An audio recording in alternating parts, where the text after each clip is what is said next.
Bonjour, bienvenue sur mon premier épisode de podcast. Je m'appelle Nathalie. Vous me connaissez peut-être sur Instagram sur le pseudo Made by Night et sur Ravelry sur le pseudo by Night.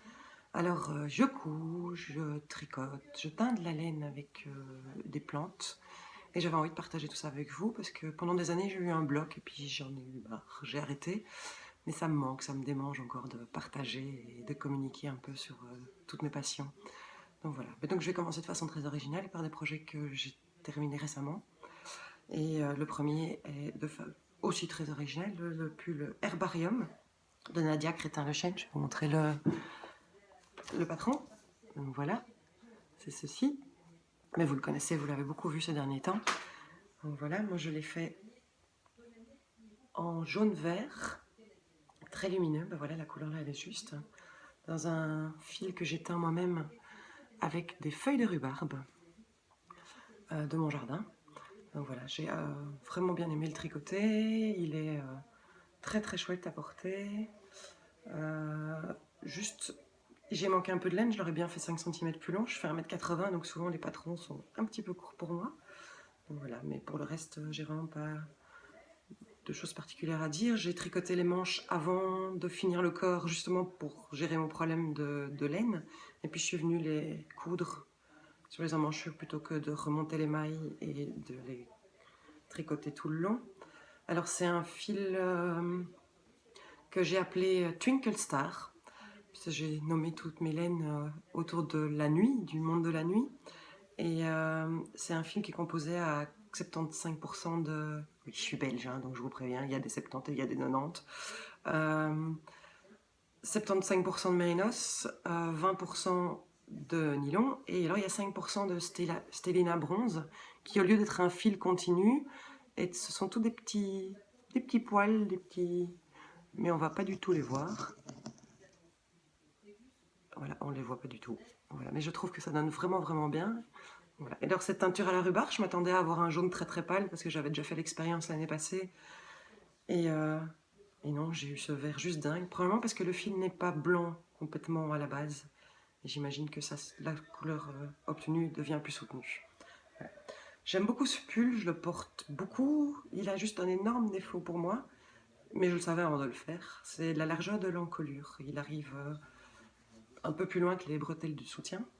Et malheureusement, moi j'ai toujours très très froid ici. Donc c'est pas grave, ça me donne une super excuse pour superposer des couches de châle par-dessus. J'en ai, il n'y a pas de problème. Donc voilà, ça c'est le premier projet que je voulais vous présenter.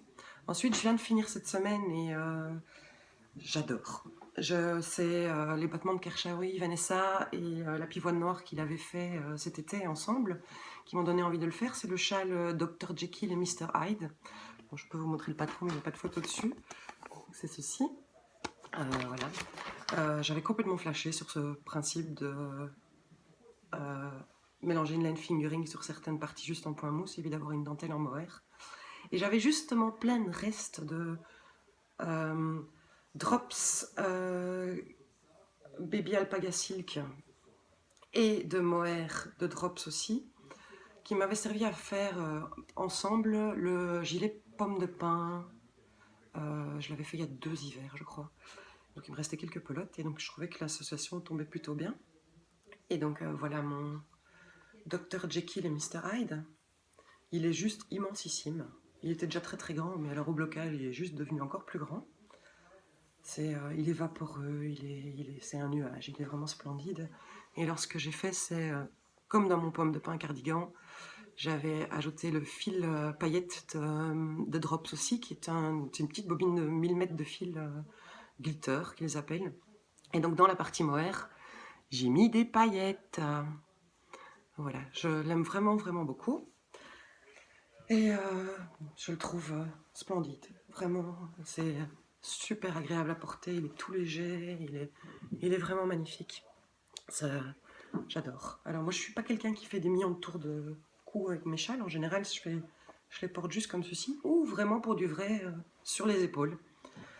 Donc voilà. En fait, je l'ai fait pour une amie. Nous allons passer le week-end chez des amis, et donc au lieu d'apporter des fleurs, elle recevra un châle. Donc vous ne le verrez plus après. mais je vais peut-être en refaire, parce que je crois qu'il me reste juste assez de laine pour encore en faire un.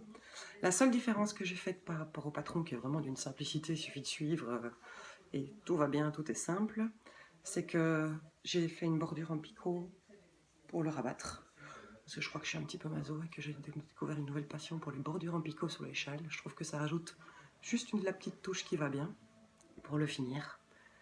Donc voilà, ça c'est mon deuxième projet terminé, tout récent, et je l'ai décroché juste avant de commencer à enregistrer. Voilà. Un troisième projet terminé, que j'ai fini il y a une grosse semaine, je crois que je ne les ai même pas encore montrés sur Instagram, ce sont des mitaines. J'ai, comme beaucoup, une énorme passion pour les chaussettes pendant tout un temps. Là, j'ai fait une petite pause parce qu'en fait, je me rends compte que les chaussettes tricotées, je les porte qu'à la maison comme des chaussons. Je trouve ça trop épais dans les chaussures. Moi, bon, l'hiver arrive, ça va peut-être me faire changer d'avis, mais là, pour le moment, j'ai pas spécialement eu envie de encore tricoter des chaussettes. Par contre, j'ai envie de mitaines. Je porte tout le temps des mitaines. Et donc, j'ai fait les Herpaceus Mitts. C'est un modèle gratuit sur Ravelry.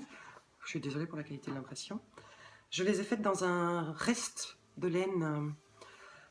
C'est un fil lace 100% mérinos que j'avais teint avec du bois de campèche. Donc voilà, les voilà. J'aime vraiment bien la simplicité de ce motif qui habille bien. Et puis elles sont bien longues. Voilà. La copine est ici. J'ai tricote en général les deux sur le même câble, de la même manière que je fais les chaussettes ou les manches à deux sur le même câble. Ça permet de, si on fait une bêtise, on la fait sur les deux en même temps, il ne faut pas compter ses rangs pour, ah bah oui, zut, voilà, j'ai déjà fait mes 18 cm, je peux commencer à faire mes augmentations pour le pouce ou m'arrêter pour le talon en cas d'une chaussette. Donc voilà, donc je trouve que c'est vraiment pratique. Ça paraît long au fur et à mesure, et puis en fait, tout à coup, boum, tout est fait. On a fini les deux en même temps. Voilà, donc c'est un modèle vraiment très sympa. La dentelle se retient au bout de 2 fois, on a retenu le motif et que je vous remontre. Elles sont vraiment très sympas à tricoter. Donc voilà, c'est tous les encours que j'avais à vous montrer. Non, les projets finis. Maintenant, je peux passer aux encours. Alors, j'avais tendance à être femme d'un seul encours. C'est tout à fait fini. Bon, en vrai, j'avais toujours un crochet, en général un gilet, un châle, et un petit objet nomade qui traîne dans mon sac, dans les embouteillages, dans la salle d'attente, enfin, voilà, il y a toujours une bonne raison de sortir son tricot. J'ai un peu tendance à m'éparpiller parce que pour le moment, j'ai envie de tester plein de fils, forcément, comme... Bon, j'y reviendrai au moment où je parle de la teinture, mais j'ai découvert plein de nouveaux fils, j'ai envie de les tester, j'ai envie de voir ce qu'ils donnent une fois tricotés, une fois assemblés. Donc je m'éparpille complètement, mais bon, je reste encore assez raisonnable. Alors j'ai presque fini un gilet complètement merveilleux. Il est sorti, j'ai acheté le patron le jour même. Il s'appelle le Ivy Line de Yoko Johnston. Je ne sais pas si vous allez bien voir, c'est un long gilet qui s'évase sur le bas. Et alors le truc complètement dingue, qui m'a complètement fait craquer sur le modèle, c'est les petits plis qui sont ici à l'épaule. J'avais besoin de savoir comment c'était fait. Puis voilà, je suis aussi assez dingue de dentelle, vous le verrez assez rapidement. Et donc le fait d'avoir les pans en dentelle sur le devant, ça c'était la totale. Donc voilà, le voilà. Je suis très avancée dans le sens où, en fait, a priori, je suis à un demi-motif de la fin dans le bas. Mais bon, une fois de plus, je risque de devoir le rallonger puisqu'il est... il m'arrive juste au-dessus des hanches et j'aime bien quand ça arrive en dessous de la ceinture. Surtout un gilet comme ça que je vais souvent porter, à mon avis, au-dessus d'un chemisier ou d'une tunique. Donc voilà. Les fameux plis. Je ne vais pas expliquer comment ça se fait parce que justement c'est ce qui fait tout le charme du pull. La dentelle qui est assez simple. C'est une répétition de 16 rangs sur 8 mailles. Voilà. Il se commence par le haut. Et puis... non, en fait, il se commence de manière tout à fait originale. Il se commence par ici, puis il faut remonter par là, puis il faut remonter des mailles. Et puis, donc c'était vraiment très très original comme manière de faire. Tant que c'était pas fait, on a du mal à le comprendre. Donc voilà. J'ai déjà tricoté les manches. Cette fois-ci, pas parce que j'ai peur de manquer de fil, j'en ai prévu normalement presque tout un écheveau en plus, justement parce que je veux le rallonger, parce que je déteste faire les manches. Donc en général, quand tout est fini, j'ai envie de le porter. Sauf qu'il reste les manches à faire. Donc du coup, j'ai fait les manches. Dès que je suis arrivée au moment où on réunit le devant et le derrière, mais j'ai directement monté mes manches, les deux en même temps. Donc elles se tricotent en principe de rang raccourci, donc j'ai fait tous les rangs raccourcis d'une, tous les rangs raccourcis de l'autre, et puis je les ai mis ensemble sur une même aiguille pour les tricoter jusqu'au bout, puis ça me permet de les faire juste comme j'aime, à peu près jusqu'ici. Donc voilà. Pour le reste, il n'y a vraiment rien à dire. En vrai, maintenant, c'est presque un peu monotone, dans le sens où la dentelle est vraiment simple, et c'est juste... on avance, on a les deux pans en dentelle, le dos en jersey, et alors tous les 10 rangs, on fait une petite augmentation pour arriver avec ce côté un peu évasé. Après, il y aura une petite bordure en côte, et alors, j'ai même pas encore lu comment il faut faire, mais si j'ai bien compris, toute la bordure ici, il faudra relever toutes les mailles et faire un système die-cord, que je n'ai jamais fait. Mais bon, voilà, je suis une grande aventurière, je ne lis jamais les patrons à l'avance, je les découvre au fur et à mesure. C'est bizarre. Mais ça, je me dis que je vais pas paniquer à l'avance. J'ai jamais fait, je vais pas y arriver. Donc voilà. Donc, on verra au moment où on y arrive. Je l'ai essayé. En fait, je n'ai pas de câble très très long parce qu'ils sont occupés. Il y en a un que j'ai prêté, je ne sais plus à qui, et donc je ne l'ai plus. L'autre câble le plus long est occupé, je vais vous montrer sur le prochain en cours. Et donc en fait, hier soir, j'ai voulu l'enfiler justement pour voir où j'en étais sur la hauteur. Bien mal m'en a pris. Le câble et la petite attache métallique, donc je tricote avec les Knit Pro. Le câble et la petite attache métallique se sont détachés et donc j'ai perdu toutes mes mailles sur toute la longueur du rang. Donc j'ai passé une bonne heure à récupérer toutes ces mailles. Dans le jersey, ça va encore, puis c'est un fil qui se tient assez bien, donc les mailles, il suffisait presque de passer juste à travers. Mais dans la partie où il y a la dentelle, j'y suis allée très méthodiquement, 8 mailles par 8 mailles, en respectant le motif et en relevant bien le jeté que j'avais fait avant de perdre toutes mes mailles. Donc voilà. J'ai oublié de parler du fil. C'est de nouveau un fil... c'est un fil naturel qui est composé de 75%, 80% de mérinos et 20% de Donegal, un mouton noir d'Irlande. Et c'est ça qui donne ce petit côté moucheté. Alors, c'est une base que j'avais achetée pour la teinture. Et en fait, quand il est arrivé, il est tellement doux, il est tellement rond, j'aime les fils très très ronds, que j'ai su tout de suite qu'il irait parfaitement avec mon gilet à Ivy Line. Ils étaient faits pour s'entendre. Donc voilà, j'en ai teint le week-end passé, je vais vous montrer, le résultat est juste dingue. C'est vraiment un très très très joli fil et à mon avis, ça va devenir une de mes bases récurrentes. Je l'ai appelé Milky Way parce qu'il me fait penser à la Voie lactée inversée. Voilà ce que j'ai à dire pour ce pull. Honnêtement, il est splendide.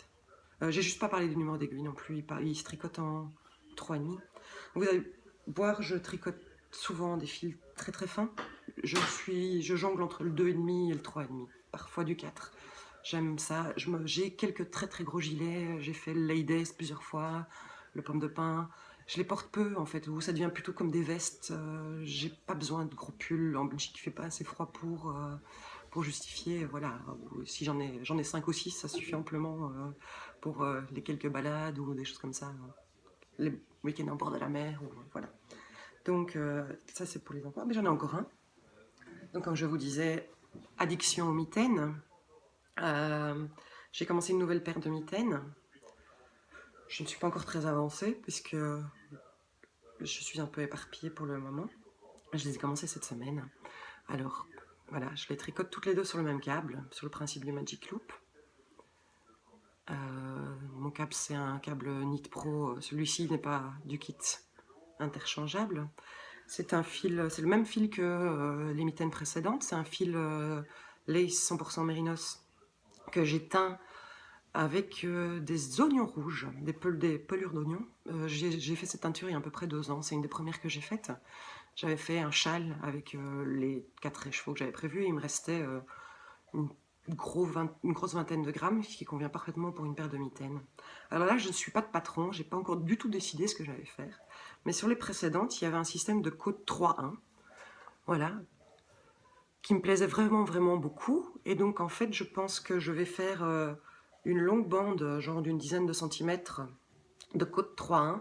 Et puis je vais peut-être juste partir dans un jersey avec à trou-trou pour le reste de la main. Et puis de nouveau une bande de côte 3-1 pour le bord. Voilà, ça c'est vraiment le petit projet que je trimballe dans ma toute petite trousse dans mon sac à main. Il est tout le temps avec moi et souvent je suis arrêtée en plein milieu d'un rang parce que il y avait des fils, non il n'y a plus de fils. Enfin bon, voilà. Les gens ne doivent pas se prendre pour une folle un peu. Alors j'ai encore un en cours et ça va devenir mon boulet. En fait j'en ai encore 2 à vous montrer. Un très gros boulet et un presque boulet. J'ai reçu, zut, j'ai oublié les étiquettes, c'est pas grave, je les montrerai une prochaine fois. Mon ami Belly Swinter m'a offert cet été un patron de Gudrun Johnson. Ce très joli petit cardigan de Shetland Trader. Non, le Belmont, pardon, c'est le nom du patron, c'est celui-là. Que je trouve vraiment super charmant à porter sur une petite robe ou justement même sur un chemisier. Voilà. Et elle m'a offert des écheveaux qu'elle a trouvés au puce. D'une laine qui n'est plus produite, mais une laine française. Ça s'appelle Podolène, mais je me souviens plus du nom de la... Alors, c'est un fil qui... alors, c'est l'époque où on ne mettait pas le métrage, pas le grammage, pas la composition sur les étiquettes. Vu sa texture, c'est de la laine et de l'acrylique ou du nylon. Ça s'appelle Podolène, donc on en a pensé que c'était un fil à chaussettes. Il est juste magnifique. Voilà, vous avez vraiment la couleur, les nuances. Il est peut-être un tout petit peu moins violet que ça, un peu plus gris. Il est vraiment très beau. Et m'ayant offert les deux, j'ai tout de suite su que je ferais et le pull avec cette laine. Donc voilà, mon long câble. Et mon début de Belmont. Alors en fait, finalement, c'est presque le même principe que le Ivy Line. C'est un cardigan avec des pans en dentelle devant et un dos en jersey. Voilà la dentelle. Elle se ressemble finalement sans se ressembler. Voilà, il y a une longue bordure en côte c'est des demi-torses, donc les mailles endroits sont torse, les mailles arrière ne le sont pas. Mailles en vert, pas mailles arrière. Voilà, le dos est en... Voilà, et comment expliquer? Il se tricote en 3, ce qui m'arrive assez régulièrement, donc c'est pas vraiment un problème.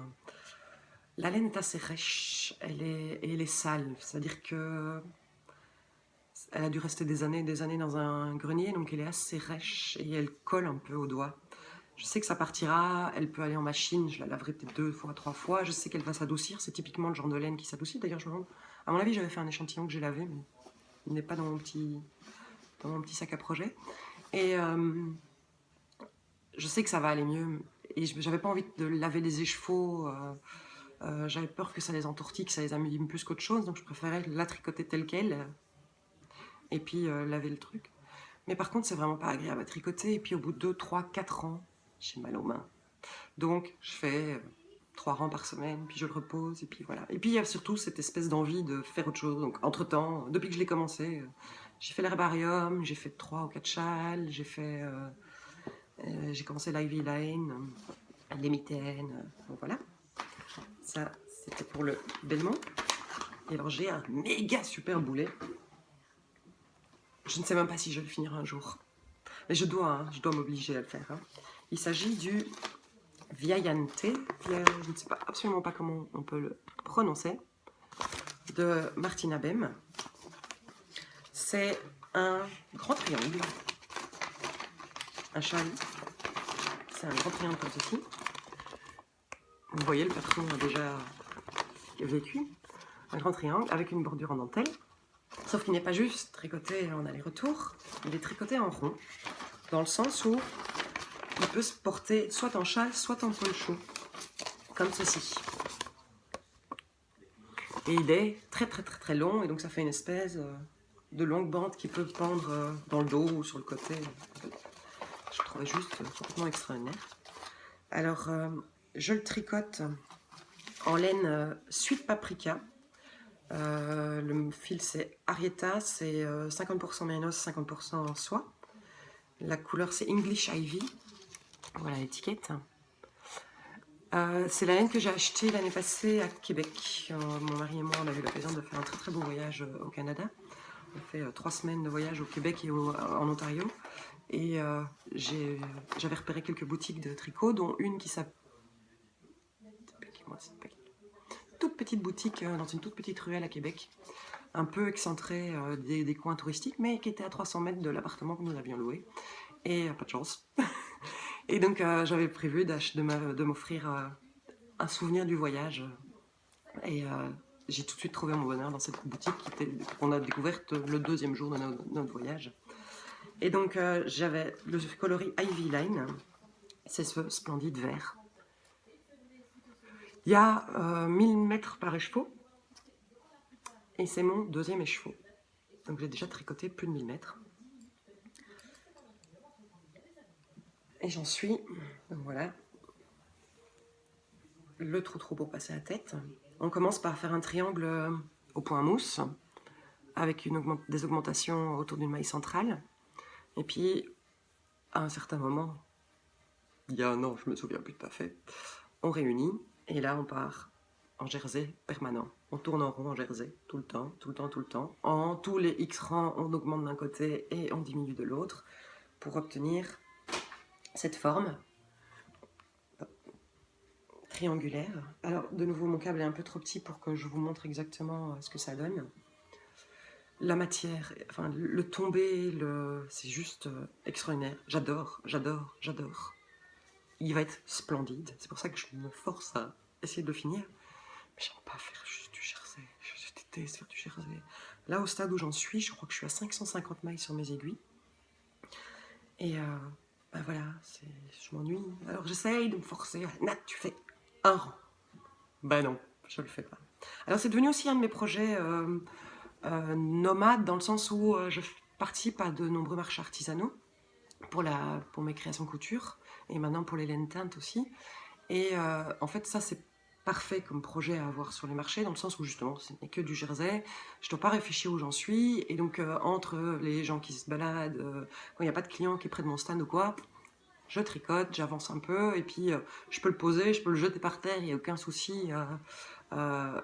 Je peux le reprendre directement après sans devoir réfléchir à où j'en étais, puisqu'il suffit de tourner en rond. Donc voilà. L'idée du patron, en fait, c'est jusqu'à ce qu'on a... Je crois quand il reste une vingtaine de pourcents de la laine, on doit commencer la dentelle, mais donc j'en suis encore très très loin parce que je viens de la commencer, ma 2e pelote de... Je ne sais pas si on voit, le fil est vraiment extrêmement fin. Et voilà. Il se tricote normalement en 3 ou en 3,5, je ne sais plus exactement. Je trouvais que le drapé était un peu épais, donc moi je suis passée en 4.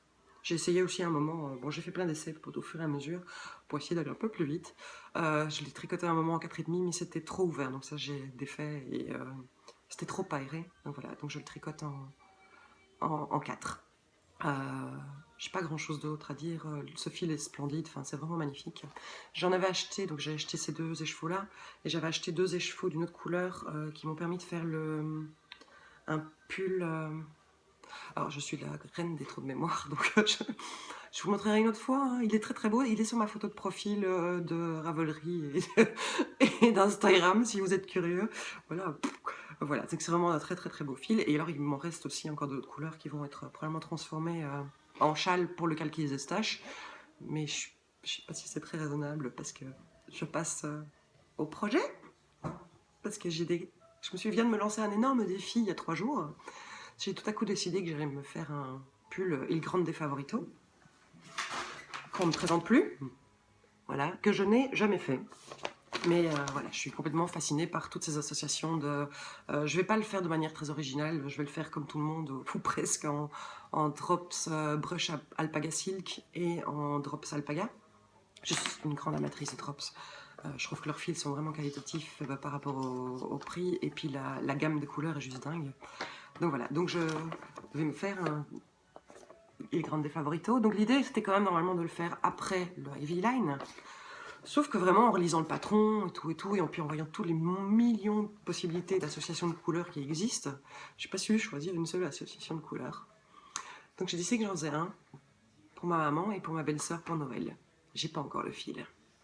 Enfin, je les ai commandés, j'ai reçu un message comme quoi mon colis devrait arriver aujourd'hui. Donc à mon avis je monte les mailles du premier, mais bon je vais quand même commencer par le mien, dans le sens où comme je l'ai jamais fait, je vais d'abord faire le mien. Normal. Et puis après, d'ici Noël, j'en ferai 2 autres. Alors moi, je suis ronde, je suis grande, donc je vais faire probablement la taille la plus grande. Ma maman et ma belle-sœur sont toutes fines. Donc, ce sera peut-être pas la plus petite taille, mais une ou deux des plus... Enfin, voilà, les tailles vers le bas. Donc, je me dis que ça ira un peu plus vite.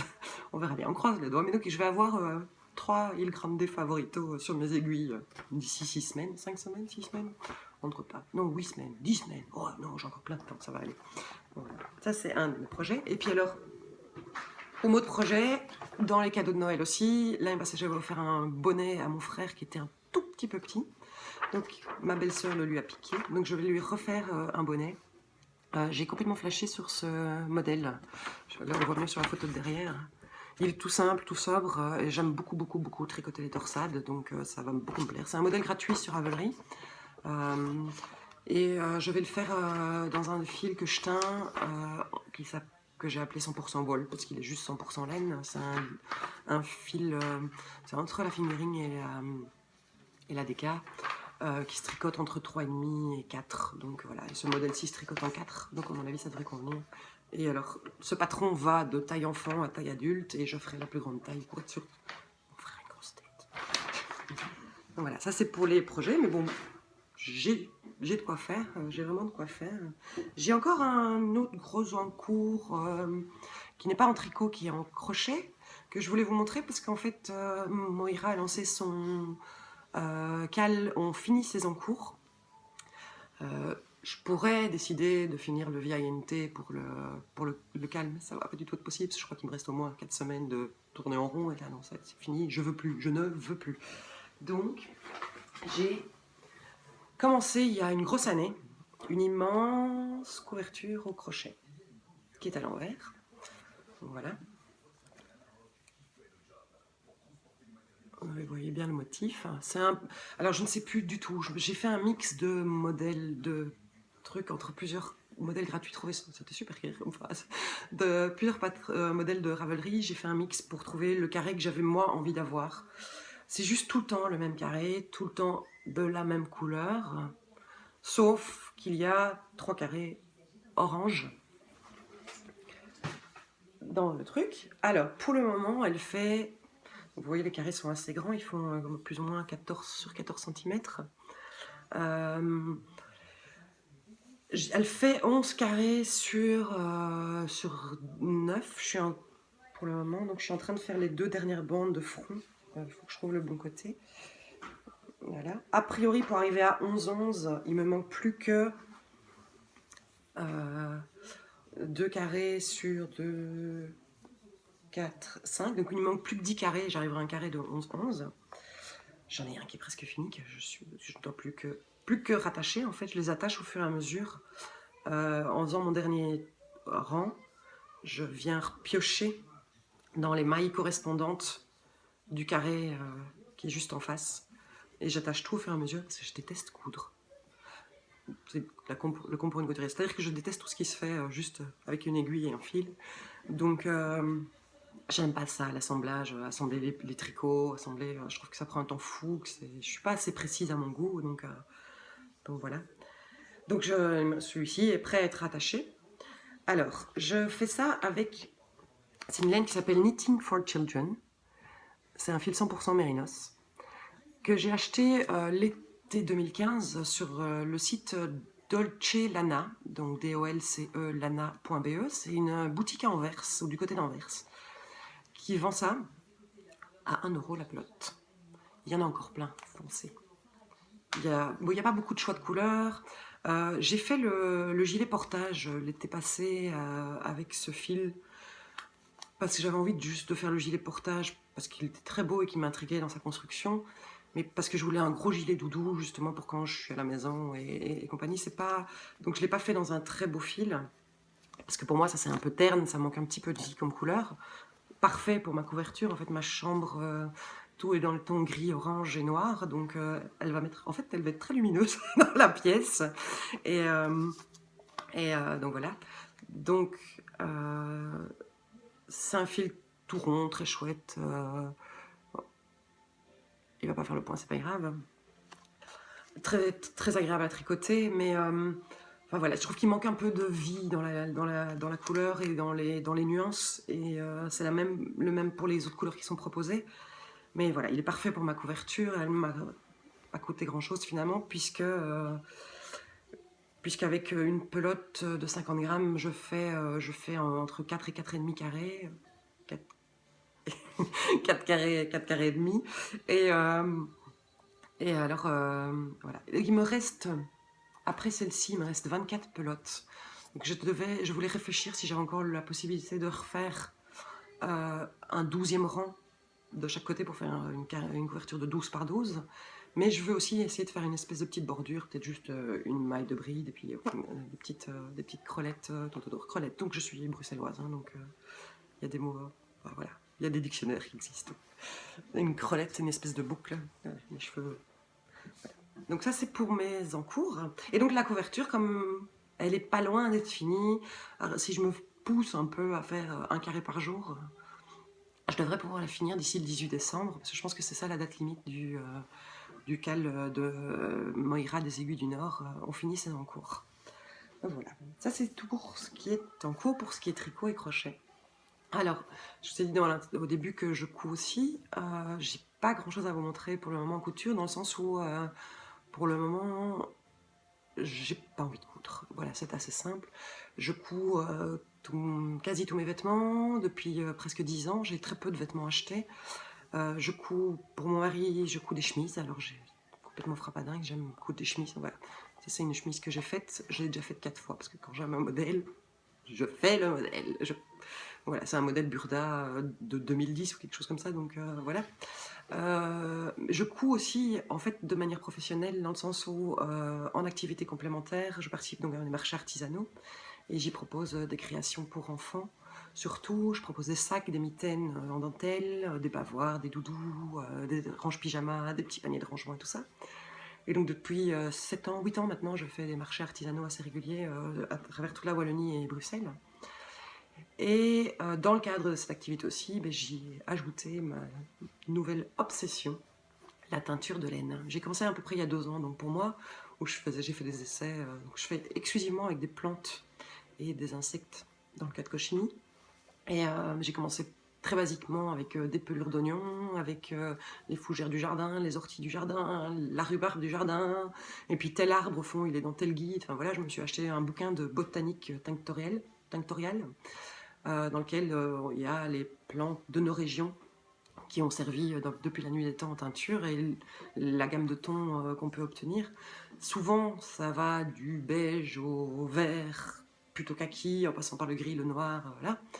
Et j'ai acheté un autre bouquin aussi sur les teintures plus globales qu'on utilise depuis la nuit des temps aussi dans le monde et les essences qu'on trouve moins facilement dans le Nord. Donc voilà. Alors je viens de finir pas mal de teintures. C'est un long processus dans le sens où il faut d'abord mordancer la laine. Donc je la mordance avec le strict minimum de potassium d'Alain et de crème de tartre, nécessaire juste de quoi ouvrir la fibre. Puis après il faut que ça rincer, il faut sécher. Enfin, en fait ce que je fais c'est que quand je commande de la laine vierge, je mordanse par paquet. Je sais mettre 10 écheveaux dans ma grande casserole de grande sorcière. Et je mordanse par paquet. Et puis quand tout est mordancé, alors après, je peux aller piocher au fur et à mesure de mes envies pour les teintures. Donc je mets maximum 10 écheveaux dans ma casserole. Et donc je teins des toutes petites quantités. J'essaye qu'il y ait toujours de quoi faire un projet. Donc je vais faire 3-4 écheveaux, 5, 6 en fonction si le fil est plus épais, pour qu'il y ait de quoi faire tout un projet. Et voilà. Donc après avoir mordancé toute il faut passer à la cueillette, a priori.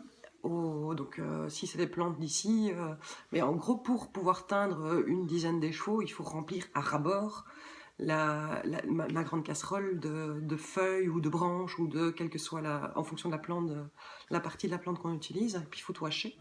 Puis il faut laisser macérer au moins 24 heures, voire plus. Plus c'est mieux. Puis il faut faire une espèce de grande tisane avec tout ça, une décoction euh, qui cuit en fonction de la partie de la plante qu'on a utilisée de 1 heure à 3, 4, 5 heures. Il faut laisser refroidir, puis il faut filtrer. Ça ne sent pas toujours très très bon, c'est contrairement aux tisanes. Et puis après, on peut y plonger la laine. Alors, l'énorme avantage de la teinture végétale, c'est qu'on doit épuiser le bain. Donc, il va y avoir le premier bain où la teinture est là, bien vive, bien profonde, bien. Puis après, on peut encore nuancer la laine en rajoutant. Moi, pour le moment, je n'ai testé et j'ai pas envie de tester d'autres parce que c'est ce qu'il y a de plus naturel ou de moins pas naturel, c'est le sulfate de fer qui fait souvent virer vers le vert, vers le kaki ou vers le gris. D'ailleurs, j'ai pas les mitaines que je suis en train de faire. J'avais obtenu un beige tout à fait anodin et je suis pas très beige. Je suis très pâle, donc c'est pas le genre les couleurs qui me vont bien, le beige. Et donc ceci est un bête beige. Et puis je l'ai nuancé au fer et alors j'ai ce magnifique kaki très lumineux. Et voilà. Ce qui me passionne à la teinture végétale, c'est la surprise. On n'est jamais sûr du résultat. Je trouve ça complètement magique, même si je note bien mes recettes, le grammage et tout. Le moment où on va cueillir la plante, l'endroit où elle a grandi, la manière dont elle a été exposée au soleil, tout ça joue, l'acidité de l'eau joue. Donc il y a tellement de paramètres que refaire exactement la même chose, je pense, à moins d'être ultra professionnalisé, d'avoir un pH mètre, d'avoir une balance de haute précision et tout ça, on peut y arriver, mais a priori, je n'y suis pas encore. Et puis, j'ai peut-être pas spécialement envie de devenir trop précise ou trop chimiste dans tout ça. Donc voilà. Mais donc, j'avais envie de vous montrer les quelques derniers résultats que j'ai eus. J'avais eu, lors d'un marché, je continue à parler alors que je ne suis plus là, une commande. Donc, une dame qui avait flashé sur un fil et une couleur, mais qui n'étaient pas ensemble. Et donc, elle m'avait demandé, pour faire un projet particulier, il lui fallait 6 écheveaux teints à la cochenille. Donc, je lui ai teint les 6 écheveaux dans un premier bain à la cochenille. Et puis après, j'ai fait d'autres bains avec d'autres tuiles. Alors, je vous ai pas tout pris, mais c'est juste pour vous donner une idée de comment évoluent les couleurs. Donc, le premier bain, c'est vraiment un fuchsia très profond, très foncé. Et ça, c'est mon deuxième bain que j'ai obtenu. Déjà un peu plus doux. Bon, évidemment, les couleurs saturent. Le rose et le rouge, c'est une catastrophe. Hein. On va pas... Je suis graphiste, donc je me bats en permanence avec le rose et le rouge à l'écran. Donc voilà. Alors ça, c'est du 100% BFL en fingering. C'est des échevaux de 100 grammes qui font 400 mètres. J'en ai teint plus, mais j'ai pris juste quelques... Voilà. Et alors, par exemple, en troisième bain, j'ai obtenu ce joli rose tout doux qui tire très, très, très légèrement vers le pêche. Alors ça, c'est le fil Veggie Sock. Moira en avait gentiment parlé il y a 6 ou 8 mois dans un de ses podcasts. Donc c'est un fil à chaussettes qui est composé de laine et de ramie, la ramie remplaçant le nylon. Alors ça donne un effet très très sympa à la laine. D'ailleurs Julie voilà, trop de mémoire, tout le monde connaît son podcast, une belge, m'en a acheté, elle en a parlé aussi dans son podcast. Oh là là, ces petits chatons sur Ravelry. Oh Julie, je suis désolée. Voilà. Mais d'ailleurs, on a eu l'occasion, quand elle les a achetés, on s'est rencontrés, on a passé un très agréable moment. C'était très très chouette. Voilà, mais donc ça c'est le troisième bain que j'ai obtenu avec la cochenille. Alors, j'ai aussi, dernièrement, j'ai teint avec une des plantes de mon jardin. Alors, c'est pas une plante tinctorielle traditionnelle, c'est le sumac de Virginie, c'est un arbre. J'aurais dû prendre des photos en fait, mais je les avais mis sur Instagram quand je l'ai fait. Alors, c'est un arbre dont 2 autres variétés sont traditionnellement tinctorielles. Et en fait, j'avais une branche qui me gênait dans le jardin et je ne savais plus mettre mon étendoir à linge. Donc, je me suis dit, avant de la couper, puisque ses copines sont traditionnellement tinctorielles, je vais essayer. Et donc, j'ai rempli ma grande casserole de feuilles que j'ai hachées. Je me suis tapé des cloches de partout à force de couper le feuillage.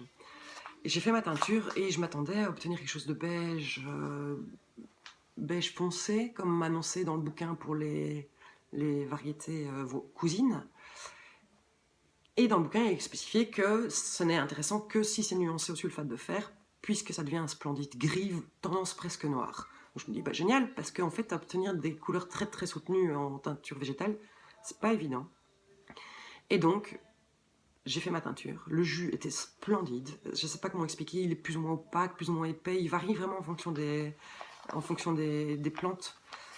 Et alors, on est ressorti. La couleur n'est pas juste. Oh, c'est dommage. C'est un jaune, presque fluo. Il tire légèrement sur le moutarde. Voilà, c'est beaucoup plus pâle qu'en vrai. Ah, oui, oui, c'est pas tout à fait ça, mais c'est pas loin. Donc voilà, on est ressorti ça. J'en ai fait plein, j'en ai fait plus, j'ai épuisé le bain, j'ai nuancé le dernier bain, enfin donc voilà, j'ai une quinzaine des chevaux qui sont teints, voilà. J'en ai refait tellement c'était beau. Il y en a déjà qui ont été adoptés lors d'un marché, une personne qui cherchait ces couleurs pour faire le cal qui est en cours, le Mystery Cal de Stephen West. Et d'ailleurs, elle avait choisi ceci, plus autre chose que je n'ai pris. Des couleurs bien flashouilles, bien vives. Donc voilà, c'est juste complètement magique les résultats qu'on peut obtenir avec les plantes. Alors j'ai essayé autre chose aussi pour un peu élargir mon horizon. Sur le site Alice Création, ils proposent aussi des pigments déjà faits. C'est des petits sachets de poudre. C'est des extraits végétaux. Et ça c'est super simple. On remplit sa casserole d'eau, on chauffe un peu, on verse, on dilue, et puis on teint. Et donc j'ai eu envie d'essayer. Et donc j'ai choisi d'essayer le nerf brun. C'est une plante qu'on peut trouver, mais qu'on ne trouve. J'en ai pas trouvé encore près de chez moi, dans mes environs et tout. Normalement, il y en a en Belgique aussi. C'est un petit arbrisseau. Et alors, j'ai obtenu. Et de nouveau, les couleurs ne sont pas justes. C'est un jaune plus foncé, vraiment quasi moutarde. Juste complètement dingue. Je dois avouer que j'ai eu beaucoup de mal à pas tout garder pour moi. Mais je peux pas. J'ai pas assez de mains pour tout tricoter. Puis je dois faire des Il Grande des Favorito. Voilà, ça c'est le nerf brun. Alors je vous montre ces deux bases différentes. Ça, c'est la base que j'ai appelée Bombix, qui est 75% mérinos, 25% soie. Ah là, c'est pas loin, c'est un petit peu plus foncé. Et alors ça c'est la même, ça c'est une base, c'est la même base que mon herbarium. Et là la couleur est tout à fait fausse. Je vous vois toutes faire ça, alors je fais la même chose, mais il veut pas faire la mise au point, tant pis. C'est voilà. Mais donc du coup, ce que j'aimais bien avec l'idée de ce fil, comme il est nuancé à la base, c'est que ça donne de légères nuances plus ou moins grises. Ben voilà, là c'est pas mal. Donc voilà, ça c'est une autre expérience récente. Quand je parle de teinture, on ne m'arrête plus. Donc je voulais juste alors vous parler de ce que je viens de finir. En fait, je viens de finir d'épuiser un bain, c'est-à-dire que j'ai fait de la teinture aux fleurs d'hibiscus. J'ai acheté les fleurs sur Alice Création, parce que ce ne sont pas les hibiscus d'ici qu'on utilise, c'est beaucoup plus exotique. J'ai essayé l'année passée avec les hibiscus d'ici, ça m'a donné du beige, un très joli beige, hein, que j'ai nuancé, qui a donné un très joli kaki. Mais donc j'ai fait avec les fleurs d'hibiscus. Alors c'est assez amusant, parce que j'ai obtenu un jus vin rouge, assez épais, foncé, opaque, c'est-à-dire que quand je mettais mon écheveau dans la casserole, impossible de le retrouver, il est tout de suite disparu. En sont sortis des laines rosées, assez foncées mais rosées. Puis au fur et à mesure du rinçage, en fait, c'est le jus qui donnait cette couleur assez foncée. Et au fur et à mesure du rinçage, la laine apparaissait dans sa vraie couleur. Grise dingue. Grise avec des nuances de bleu, de rose, avec dans certains fils plus vert, plus... Voilà. Après, en plus, ces échevaux, après les rinçages, moi je les lave toujours au savon de Marseille, en paillettes, que je dilue dans une grande bassine, et puis je fais tremper mes échevaux au moins une demi-heure, voire une heure, pour que le savon aille bien aller rechercher jusque dans le fin fond de la fibre les restes de pigments qui pourraient après tacher les doigts et compagnie. Et à la sortie du bain, ça a à chaque fois été la révélation. J'ai obtenu des couleurs juste complètement dingues. Alors, j'ai pas encore... tout n'est pas encore prêt, ça c'est celles que j'ai déjà rebobinées. Voilà. Toutes ces laines ont été teintes avec la même plante. C'est magique. Donc voilà. Alors, des exemples. Ça c'est ce que j'avais appelé les Sparking Socks. Alors c'est un fil qui est assez courant chez les indies d'ailleurs. Sauf que j'ai eu un gros foirage. Donc c'est mérinos, nylon et normalement les petites stellinas argentées. Alors moi, au moment du mordançage, la paillette a disparu. Donc le côté argenté. Apparemment, mon bain était trop acide et a mangé l'argenté. Donc voilà. Après, ça reste un fil que j'adore. Moi, c'est vraiment typiquement le genre de fil que j'adore tricoter. J'arriverai jamais à faire la mise au point, c'est pas grave. Et j'aime beaucoup, beaucoup. J'ai décidé que j'allais quand même les utiliser. C'est pas parce qu'il est pas à paillettes qu'il est pas beau. Il est vraiment juste splendide. Alors, dans le cas de celui-ci, ce que j'ai fait, c'est que je mets une partie des chevaux dans le premier bain et une partie des chevaux dans le deuxième bain. C'est-à-dire qu'ils pendouillent en dehors, et puis ils trempent, et puis par capillarité, la teinture remonte quand même, donc ça crée des nuances complètement dingues. J'essaye de faire ça de plus en plus souvent. Le problème, c'est que forcément, je ne sais pas le faire sur 15 écheveaux, donc c'est vraiment, j'en ai 2, des comme ça, c'est point barre. Il n'y en aura pas d'autres. Et donc, du coup, celui-ci, il a des reflets. Il y a du gris, il y a du rosé, il y a du bleu, il y a un peu de marron. Enfin, c'est juste magique. Alors, un autre fil que j'ai utilisé, c'est le même que je suis en train d'utiliser pour mon Ivy Line, donc le blanc avec les petits mouchetés. Donc, c'est celui qui est composé de mérinos et de moutons d'Onegal. Voilà. Et donc, on voit encore mieux, je trouve, finalement, les petits points beige, rosé. Vous ne les voyez pas, moi je les vois super bien, je vous dis. Et c'est moins... Ah voilà, ça c'est la bonne couleur. Voilà. Un autre fil, j'ai fait des veggie socks et là j'ai fait un essai le principe du tie-and-dye en teinture de tissu. J'ai fait tremper des fleurs pour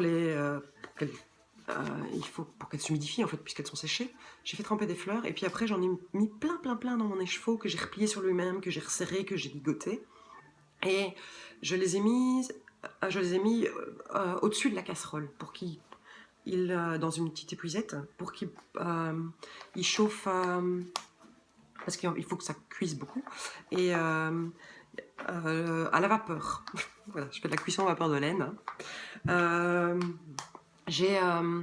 Et donc j'ai ajouté, j'ai fait ça premier bain, et alors mon épuisette trempait un tout petit peu, donc pareil par capillarité, la couleur montait tout doucement dans les chevaux. J'ai fait ça sur 2 bains. Et le troisième bain qui était forcément de plus en plus épuisé, donc de plus en plus clair, là j'avais retiré les fleurs, j'ai rincé une première fois et j'ai remis les chevaux au complet dans la casserole. Alors je sais pas du tout si ça va être visible. Déjà, la couleur n'est pas du tout juste, mais c'est plus gris, moins violet. Mais c'est Et alors, il y a des zones où les fleurs étaient qui sont brunes.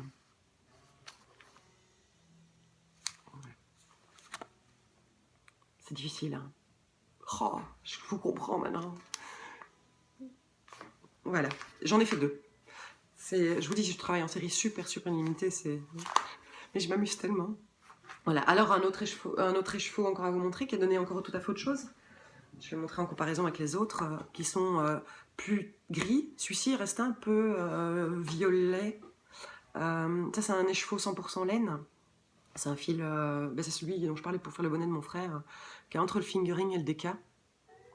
Je le trouve un peu épais pour être appelé fingering, voilà.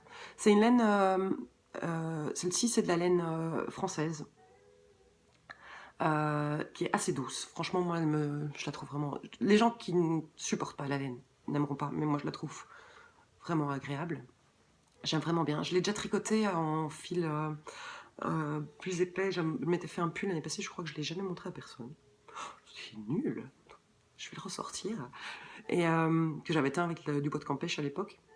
Et voilà, donc ça c'est encore un autre exemple des couleurs qu'on peut obtenir. Et j'ai encore là, juste à côté de moi, c'est les derniers écheveaux que j'ai teints. En fait, ils arrivent à force de teinture et de mélangeage avec ma grande cuillère dans ma casserole, ils sont un tout petit peu mélangés, chiffonnés, c'est-à-dire que a priori les chevaux est encore en bon état, mais il y a des petites nœuds, les fils s'attachent un peu, donc en fait je rebobine complètement chacun de mes écheveaux pour qu'ils soient bien nets. Et donc ça c'est un fil, c'est le fil 100% BFL qui donne un joli gris tout doux avec des reflets un tout petit peu vert d'eau comme ça à la lumière du jour.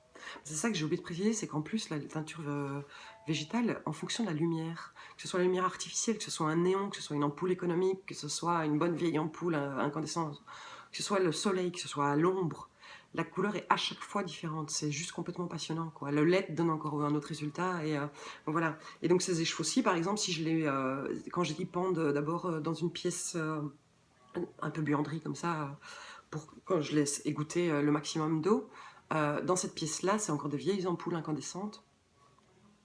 Je ne vais pas jeter, elles fonctionnent. Hein. Le fil est rose, tout à fait rose. Voilà, à la lumière de jour, il est vert d'eau. Voilà. Du bain encore précédent, j'ai ceci, c'est mon fil Bombix. Non, c'est pas le Bombix, celui-ci, je l'ai appelé Supernova, c'est 100% mérinos. Mais c'est pas juste, il est gris, mais de nouveau avec ses reflets vert d'eau, juste complètement dingue. Bon, voilà. Je vais m'arrêter là, ça fait 50 minutes que je parle. Je peux parler pendant des heures, je parle tout le temps. Je parle trop. Donc voilà, j'espère que ça vous a plu. Je vous promets pas d'en faire un chaque semaine. D'ailleurs, je vais d'abord voir si j'arrive à l'enregistrer, à le mettre en ligne, tout ça, tout ça. Vous me direz ce que vous en pensez. Moi, je me suis beaucoup amusée. Et ben voilà, vous me direz ce que vous en pensez. Et n'hésitez pas à me laisser des commentaires, à me donner votre avis. Et à tout vite. Je vous embrasse.